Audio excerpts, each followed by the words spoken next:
The TV star. A little blurry. Oh, now it's really blurry. Ooh. Come on. There it goes. All right. The TV star. Aunt Linda is my mother's sister. She lives in Boston. Last week, she had a baby girl, so now I have a new cousin. My mother decided to fly to Boston to see Aunt Linda and the new baby. I'll only be gone for the weekend, my mother told me. I was sitting on her bed watching her pack. I know, I said. Daddy will take care of you and Fudge. I know, I said again. Are you sure you'll be all right? She asked. Sure, why not? Will you help Daddy with Fudge? Sure, Mom. Don't worry. I'm not worrying. It's just that Daddy is so, well, he doesn't know much about taking care of children. She closed her suitcase. We'll be fine, Mom, I said. I was really looking forward to this weekend. My father doesn't care about keeping things neat. He never examines me to see if I'm clean, and he lets me stay up late at night. On Friday morning, all four of us rode down to the elevator to say goodbye to my mother. Henry looked at the suitcase. You going away, Mr. You're going away, Mr. Hatcher? He asked. My mom answered, No, I am, Henry. My sister just had her first baby. I'm flying to Boston for the weekend to help out. New baby, Fudge said. Baby, baby, baby. Nobody paid any attention to him. Sometimes my brother just talks to hear the sound of his own voice. Have a nice visit, Mrs. Hatcher, Henry told my mother when we reached the lobby. Thank you, Henry, my mother said. Keep an eye on my family for me. Will do, Mrs. Hatcher, Henry said, giving my father a wink. Outside, my father hailed a taxi. He put the suitcase in first, held the door for my mother. When she settled in the cab, my father said, Don't worry about us. We'll be just fine. Just fine, Mommy, Fudge yelled. Bye, Mom. See you on Sunday, I said. My mom blew us both kisses. Then her cab drove away. My father sighed. While Fudge jumped up and down, calling, Bye, Mommy, bye, bye, bye, bye. I had no school that day. The teachers were at a special meeting, so my father said he'd take me and Fudge to the office with him. My father's office is a huge building made of almost all glass. It's a really busy place. You never see people just sitting quietly at their desk. Everyone's always rushing around. A person could get lost in there. My father has a private office and his own secretary. Her name is Janet, and she's very pretty. I especially like her hair. It's thick and black. She has the longest eyelashes I've ever seen. Once I heard my mother say, Janet must have to go get get up at the crack of dawn to put on her face. My father just laughed when my mother said it. Janet's seen me before, but this was the first meeting of Fudge. I was glad. His hair is finally growing back. I explained right off about the teeth. He'll look a lot better when he's older, I said. He knocked him out his two front teeth. But when he's 6 or 7, he'll have new ones. See? Fudge said, opening his mouth. All gone. My father said, Janet, the boys are going to be here for the morning. Can you amuse them while I clear up some work? Certainly, Mr. Hatcher, Janet said. You go ahead into your office and I'll take the boys on a tour for the rest of the agency. As soon as my father went into his private office, Janet took out her pocketbook. She reached in and came up with a hairbrush, some lipstick, and a bag of crackers. Want some? She asked me and Fudge. Okay, I said, and I took a handful. Fudge did the same. The crackers were shaped like little goldfish, and I nibbled while Janet fixed herself up. She had a big folding mirror in her desk drawer. She set it on top of the desk and went to work on herself. When she was finished, she looked exactly the same when she came in. But I guess she didn't think so because she said, that's much better. When she put all her stuff away, took me by the hand and Fudge by the other. We walked down the hall, along through the doorway, and into another section of the agency. We came to a room where there was a bunch of kids with mothers. I guess there were at least 50 of them. Most of them kids were kind of small, like Fudge, but some were crying. It's a nursery school or what? I asked Janet. She laughed. They're here to try out for the new Toddle bike commercial. You mean They all want to be the kid who rides the tattle bike on TV? Yes. At least their mothers want them to be picked, Janet said.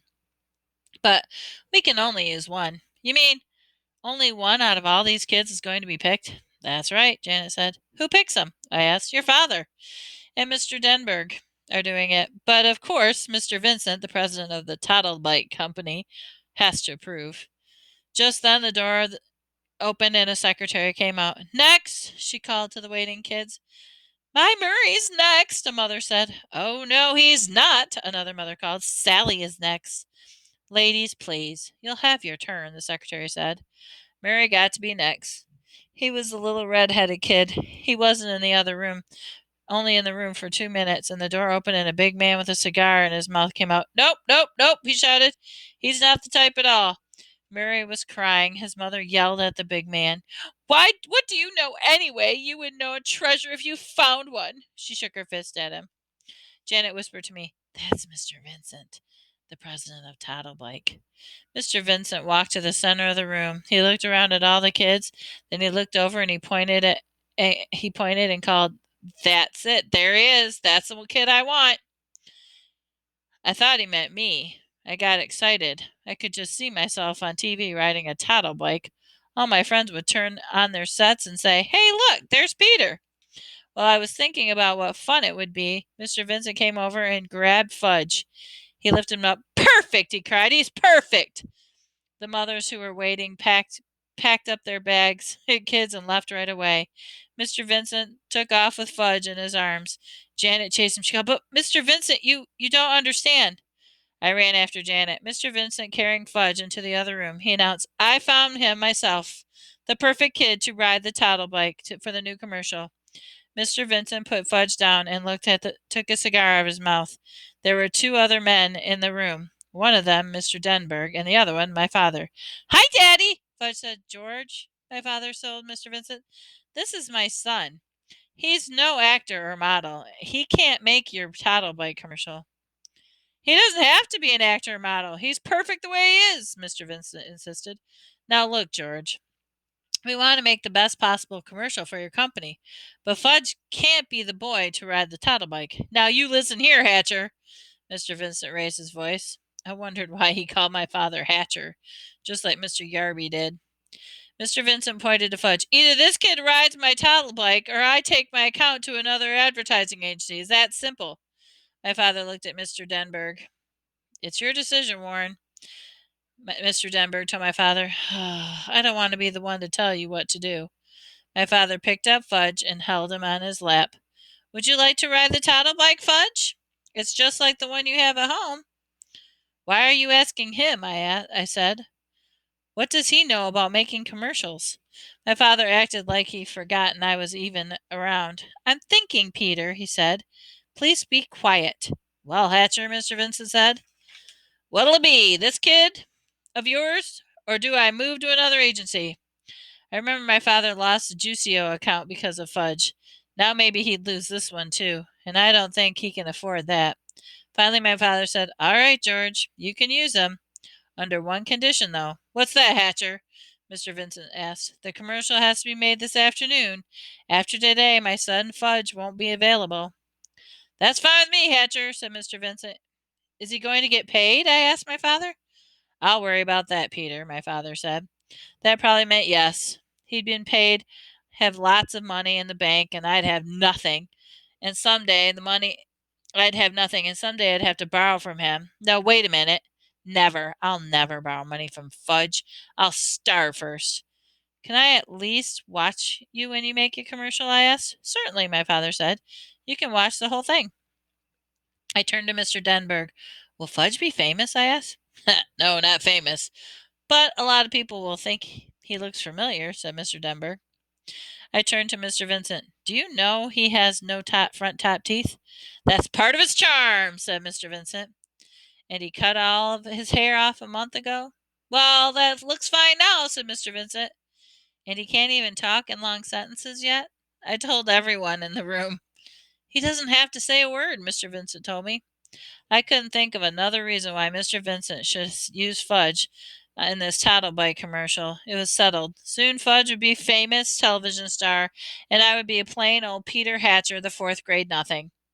Let's begin right after lunch, Mr. Denberg said. We should get it in filmed in about 2 hours. While my father and Mr. Denberg worked out all the arrangement, I asked Janet where the men's room was. She walked me to it. I thanked her, and that she did not have to wait. I'd find my own way back. When I was safely inside, I looked at myself in the mirror. I wish Fudd had never been born, I thought. Everything good always happens to him. If he had to be born, I wish he could have been 9 or 10 like me. Then Mr. Vincent wouldn't want him to be on the bike in the toddle bike commercial. Janet sent down to the office shop for some sandwiches and drinks. After that, we ate and we all walked to another section of the agency where the cameras were set up. A make believe street scene was in the background and the tattle bike was shiny red.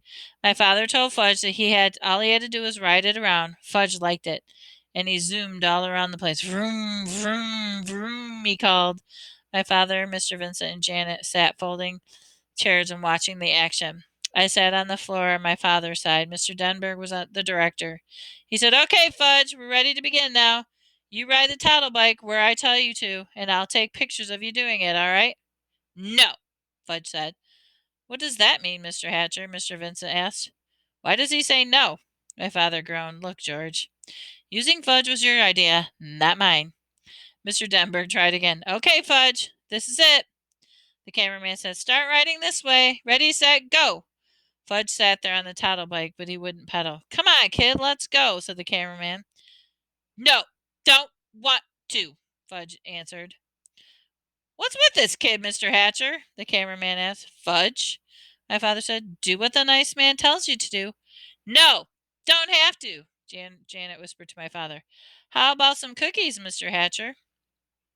"Good idea, Janet," my father told her. "I have some Oreos right here," she said, patting her pocketbook.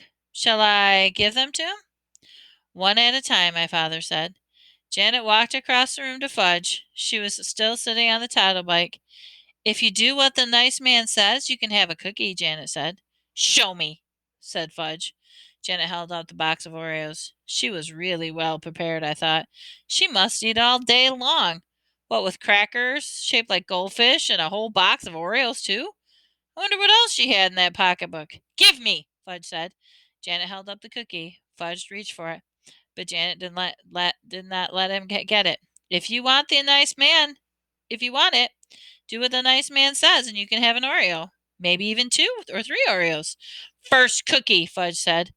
"First, do what the nice man says," Janet told him. "No, first cookie." "Give him one, Janet," said Mr. Denberg. "We haven't got all day to fool around." Janet gave Fudge one Oreo. He ate it up. "Okay, kid, all ready to go now?" the cameraman said. "You ride over to me." Fudge didn't do it. Vincent was losing his patience. "Hatcher!" he hollered. "You get this son of yours to ride the tattle bike, or I'm taking my whole account away from you and your agency. Must I remind you, George, using Fudge was your idea, not mine," said my father. "Forget about whose idea it was, Hatcher. He's your kid. You'd better get through to him, now." "I have an idea," my father said. He walked over to the corner of the room, beckoned to the others. Mr. Denver and Mr. Vincent gathered around him, along with the cameraman and Janet. They looked like a bunch of football players in a huddle talking about the next play. Soon my father called to me. "Peter, would you join us, please?" "Sure, Dad," I said. "What is it?" "Peter, we want you to ride the tattle bike for us to show Fudge how it's done." "But he already knows how to ride it," I said. "Didn't you see him zooming around?" "He won't do it for the camera, though," my father explained, "so we need your help." "Will I be in the commercial too?" I asked. "Well, the tattle bike is really for young children," Mr. Denberg said. "Otherwise, we'd have you do it in a minute." I got the message. It was like buying shoes, like Mr. Bowman's office. They were going to use me to get Fudge to do what they wanted him to do. I wondered how anybody could ever manage my brother without my help. I walked over to Fudge. I told him I was going to ride the bike. "Get off," I said. Fudge held on to the bike. "No, mine." "It's not yours," my father told him. But Fudge wouldn't move for anything. He closed his eyes and screamed. He can scream loud when he tries, so my father had to pull him off the tattle bike. Fudge kicked and kept screaming, and I bet Mr. Vincent was sorry he'd ever spotted my brother in the first place. I got on the toddle bike. It was too small. My knees practically touched the ground, but I managed to ride it around where the cameraman told me to. See how nice Peter can ride the toddle bike? Janet said. Here, Peter, come over here and have an Oreo. You did that so well, you can have 2 or 3 if you want. Fudge stopped screaming. Me! He said. What? My father asked him. Me! Ride me! You can't ride as well as Peter can, Mr. Denberg said. Can so? Fudge told him. I don't think so, Mr. Denberg said. You've already had your turn. You didn't want to do it, but we told you to. Me! You want to try again, my father said. Again! Fudge! Again, again, again! Well, I don't know, Mr. Denberg said. Well, Mr. Vincent said, chewing on his cigar. Well, said the cameraman, scratching his head. Please, Fudge begged. I never heard my brother say please before. Mr. Denberg said, Okay, we'll give you one more chance. Fudge ran onto the towel bike. I got off, and he jumped on. Now? He asked Mr. Denberg. Now, Mr. Denberg said. Ride this way, Fudge, over here towards me. Fudge did as he was told. Just like Peter, he said. See? Just like Peter. Janet gave me a kiss on the cheek. You saved the day, Peter Hatcher, she said. When she wasn't looking, I wiped my face. Her kiss was too juicy.